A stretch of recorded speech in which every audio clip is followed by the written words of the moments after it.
সুপ্রিয় দর্শক সকলকে স্বাগত জানাচ্ছি নেক্সট টিভির পর্দায়।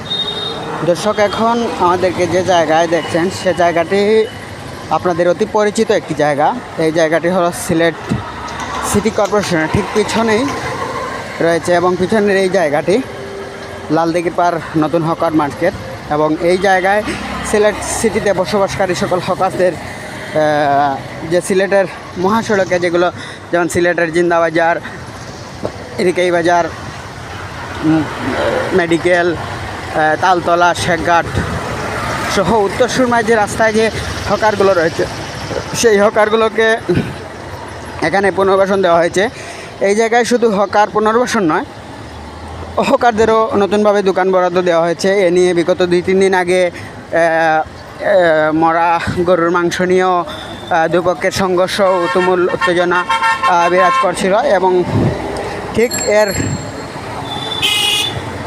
2-3 দিন পরেই আবারও সেই চিরচেনা হকার মার্কেটটি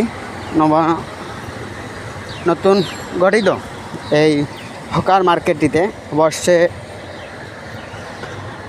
গরুর হাট। এরই ধারাবাহিকতা গত সপ্তাহে মরা গরু বিক্রি নিয়ে যে দুই পক্ষের সংঘর্ষ ঘটেছিল, এইখানে এই সংঘর্ষের পরপরই কিন্তু আজও আমরা এসেছি গত দিনের সংঘর্ষের ফলো আপ দিতে আপনাদেরকে।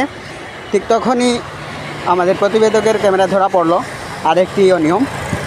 এটি হচ্ছে মরা গরু বিক্রির পর সামনে এখানে শুরু হয়েছে মরা গরু বিক্রির পর এখানে শুরু হয়েছে পবিত্র ঈদুল আজহা উপলক্ষে গরুর হাট। সিটবিহীন এই গরুর হাটে চলছে গরু বিক্রির রমরমা ব্যবসা।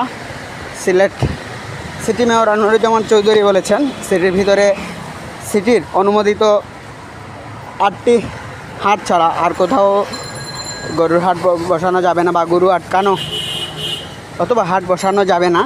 কিন্তু এই 8টি স্থানের মধ্যে এই নবগঠিত লালদিঘির পার হকার মার্কেট কিন্তু গরুর হাটের জন্য লিস্টেড নয়। তারপরও আমরা দেখছি এখানে গরু হাট বসানো হয়েছে এবং ক্রয় বিক্রয় করা হচ্ছে লালদিঘির পার এই হকার মার্কেটে।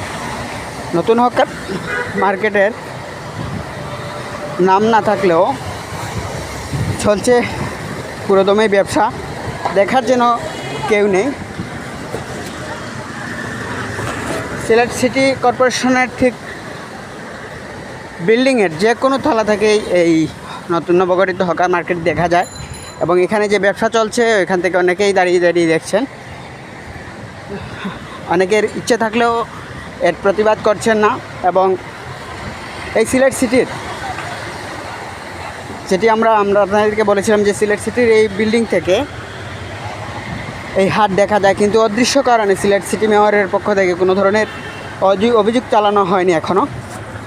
কিন্তু রাস্তায়, সিলেটের রাস্তায় রাস্তায় যেখানেই দেখছি গরুর হাট বসছে এবং